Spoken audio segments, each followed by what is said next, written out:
Star Wars 7 by 7 episode 2391. All right, what do you say? We ready to talk about Light of the Jedi yet? Punch it.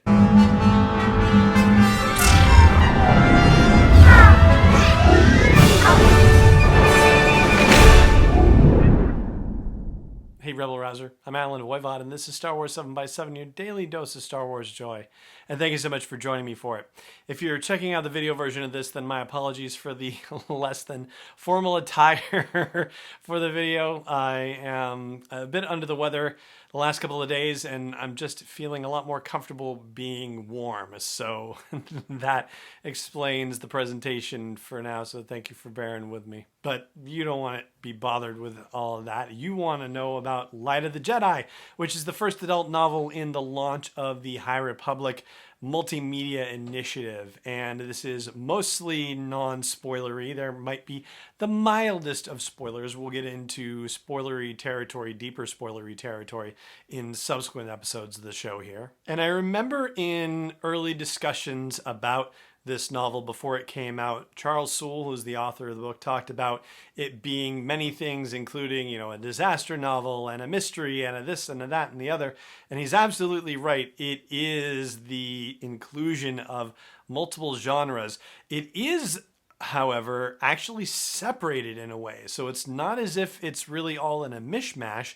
It kind of happens serially in that sense. So the Great Disaster, which you probably have read about, but the situation where a ship, the Legacy Run, encounters something in its hyperspace travels, and in trying to avoid a collision ends up breaking apart and coming out of hyperspace. This is the Great Disaster, with many pieces of the ship coming out in different places in the outer rim.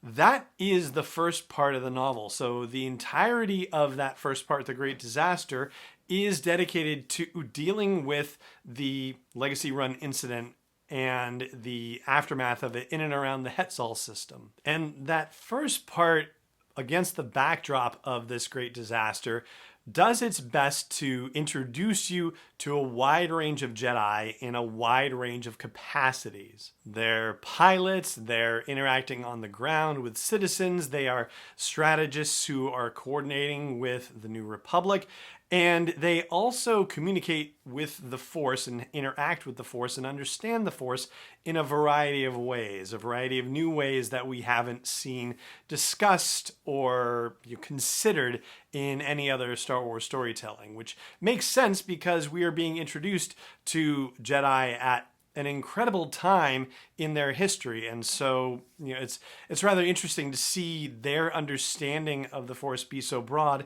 And yet there are also references to the fact that the Jedi are still working on their understanding of the Force and believe that there is a lot more to be learned about how they interact with the Force, about their capabilities through the Force. It's as if the abilities that they have developed so far are so exciting that it's making them realize, wow, if this can be done or that can be done, what else can possibly be done?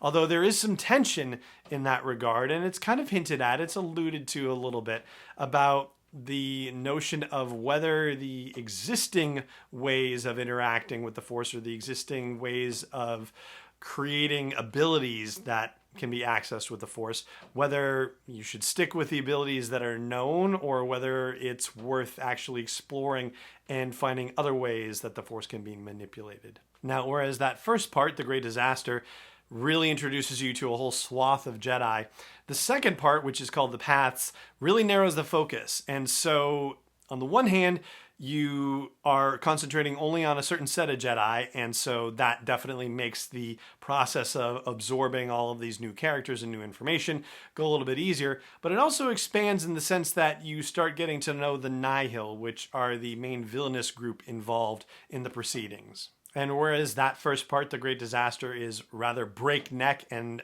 breathless in terms of its storytelling and the countdown to impending disaster, that ticking clock goes away in the second part. And on the one hand, it's great because it's a bit of a relief. It's a bit of a breather before you get into the finale. But also it does feel like it sags a little bit. At least it was for my own particular reading of it. And your experience may differ, of course.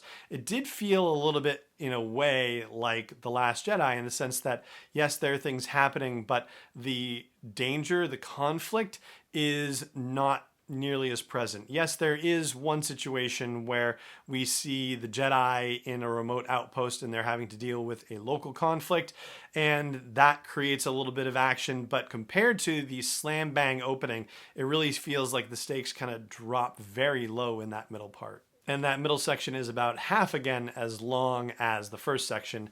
There is a lot of table setting that's going on in it, and your patience going through that will be rewarded because part 3, which is the storm, is just as slam bang exciting as the first part was, and perhaps even more so.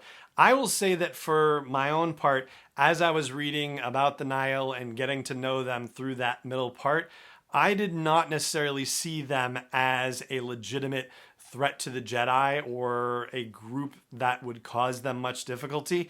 But boy, oh boy, my perception was changed in that third part. And my feeling on that had been that about not just the Nihil in general, but Marchand Rowe in specific, Marchand Rowe being the leader of the Nihil. And, from everything that I had heard and read about prior to reading the novel, I thought Marchand Rowe was going to be pretty compelling and devastating. And his initial depictions in the novel were not matching up with that for me. But by the time we get to the end of part 2, and then definitely as we go through part 3, holy cow. Wow, they have created a radical villain, and the Jedi are going to have an extremely difficult time with him. And this is to say nothing of the Republic's involvement in all of this. And yes, the Republic sees the Nihil as a threat, and yes, they're going to take action to help eliminate that threat.